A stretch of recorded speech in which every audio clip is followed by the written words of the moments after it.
जब ऋणात्मक को धनात्मक के पास रख दिया जाता है और फिर छोड़ा जाता है, तब वो धनात्मक आवेश की ओर गतिमान होगा। जैसे ही वो गतिमान होगा, जिससे गतिज ऊर्जा बढ़ेगी और वो अधिक जलद गति से गतिमान होगा। ये ऊर्जा भला कहां से आती होगी? ऊर्जा संरक्षण के आधार पर हम जानते हैं कि जब किसी वस्तु की गतिज ऊर्जा बढ़ती है, तब वो किसी अन्य प्रकार की ऊर्जा को खोता है। आवेश में विद्युत विभव ऊर्जा है जो गतिज ऊर्जा में परिवर्तित हो जाती है। ठीक उसी प्रकार जिस प्रकार जब किसी गेंद को मैदान के ऊपर पकड़ते हैं और उसे छोड़ते हैं, ऐसा करते समय गेंद तेजी से मैदान की ओर जाना शुरू करता है और उसकी गुरुत्वाकर्षण की विभव ऊर्जा गतिज ऊर्जा में परिवर्तित हो जाती है। गुरुत्वाकर्षण विभव ऊर्जा के संबंध में हम जब वस्तु जमीन पर होती है, तब हम कहते हैं कि गुरुत्वाकर्षण शून्य है। हम कह सकते हैं कि ये एक मनमाना लेकिन सुविधाजनक विधान है।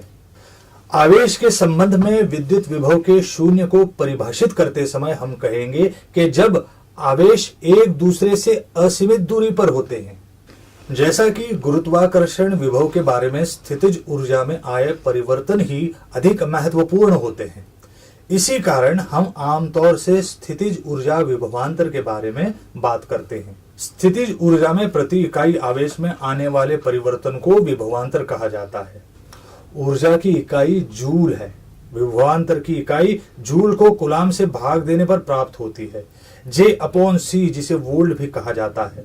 V ये वैज्ञानिक अलेक्जेंड्रो वोल्टा के सम्मान में है, जिन्होंने 1800 साल में पहली विद्युत सेल बनाई थी। विभवांतर को हमेशा वोल्ट कहा जाता है।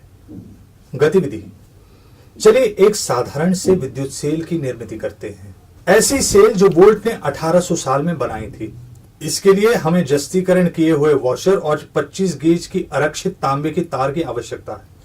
कार्डशीट को ऐसे वृत्त आकार काट ले जो वॉशर के आकार के समान हो। इन वृत्तों को अब संपृक्त लवण के विलयन या घोल में भिगो कर रखें। ये विद्युत अपघट्य अर्थात इलेक्ट्रोलाइट की भूमिका निभाएंगे। इस प्रकार जस्तीकरण किए हुए वॉशर, भिगोए हुए वृत्त और तांबे की तार, ये हमारे लिए एक मूलभूत सेल का काम करेगी, जिसका विभवांतर 0.6 V है।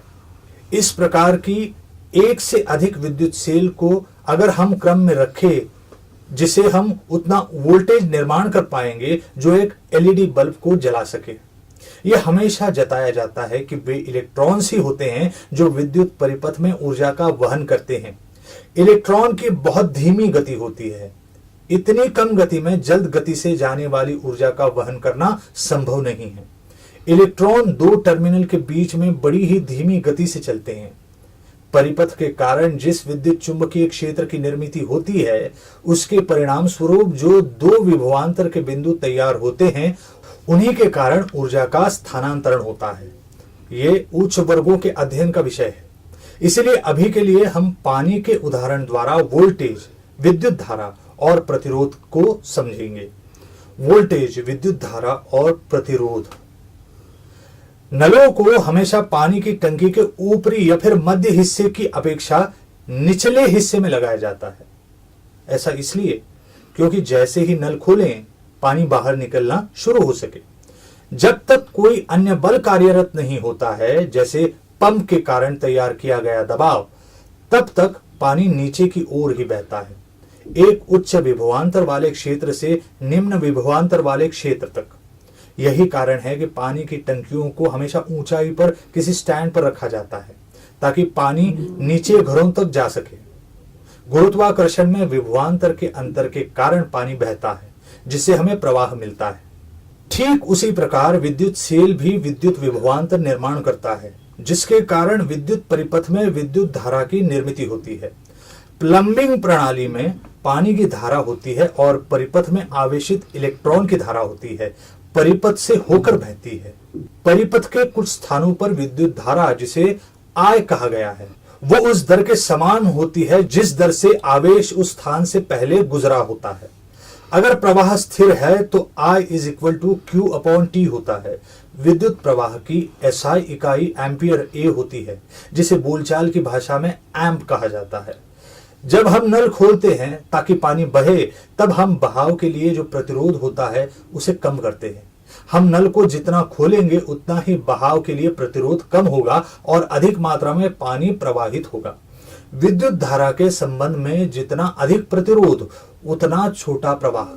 किसी भी पथ के लिए, फिर चाहे वो पानी हो या आवेश, कुछ तो प्रतिरोध अवश्य होगा जो पथ की चौड़ाई, उसकी लंबाई और पथ में ऐसे किसी पदार्थ का होना जो प्रवाह में बाधा निर्माण करे, इन सब बातों पर निर्भर होगा। उदाहरण के लिए सैकड़े पाइप चौड़े पाइप से अधिक प्रतिरोध निर्माण करेंगे और पानी का बहाव कम होने देंगे।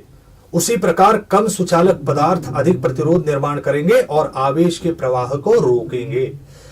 विद्युत परिपथ में विद्युत धारा, जिसे I कहते हैं, जब किसी पदार्थ से होकर गुजरती है वो उसके प्रतिरोध पर निर्भर होती है, जिसे R = V/I कहा गया है, जहां V घटक के दोनों अंतों के बीच का विभवांतर है।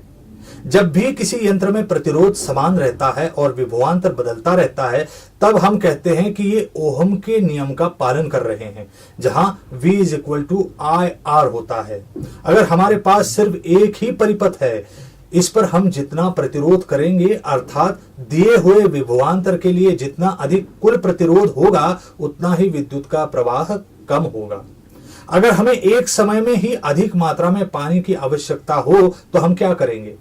तब हम एक से अधिक जगहों से पानी बाहर आने के लिए रास्ता बनाएंगे, जिससे पानी को बाहर आने के लिए एक से अधिक मार्ग मिल सके।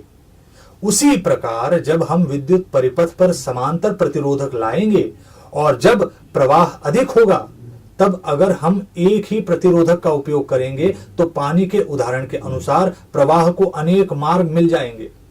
वोल्टेज गुरुत्वाकर्षण के विभवांतर या ऊंचाई के अंतर के समान होता है। हमारे पास दो बर्तन हैं जिसमें पानी भरा है। इन दोनों बर्तनों को एक पाइप के द्वारा जोड़ा गया है। जब उन दोनों बर्तनों में पानी समान स्तर तक ना पहुंचे, पानी बहता रहेगा। अगर पानी पहले के समान स्तर पर है तो पानी नहीं बहेगा। विद्युत विभवांतर या वोल्टेज विद्युत प्रवाह को प्रवाहित करने के लिए आवश्यक होता है। हमें विद्युत प्रवाह के बिना भी वोल्टेज मिल सकता है। जब भी आवेश अलग किया जाता है तब वोल्टेज मिलता है। जैसे सेल में या कोशिका की झिल्ली के आर पार प्रवाह तभी बह सकता है जब उसे बहने के लिए कोई पथ मिले। जब भी सुचालक में वोल्टेज होता है तब सुचालक में विद्युत क्षेत्र तैयार हो जाता है और यह क्षेत्र आवेश को धकेलता है, जैसे इलेक्ट्रॉन, और उन्हें प्रवाहित करते हैं, जिसे हम प्रवाह कहते हैं। सामान्य पदार्थ में प्रतिरोध होता है, इसी कारण वोल्टेज का बारंबार उपयोग करना ही पड़ता है ताकि सातत्यपूर्ण प्रवाह बना रहे।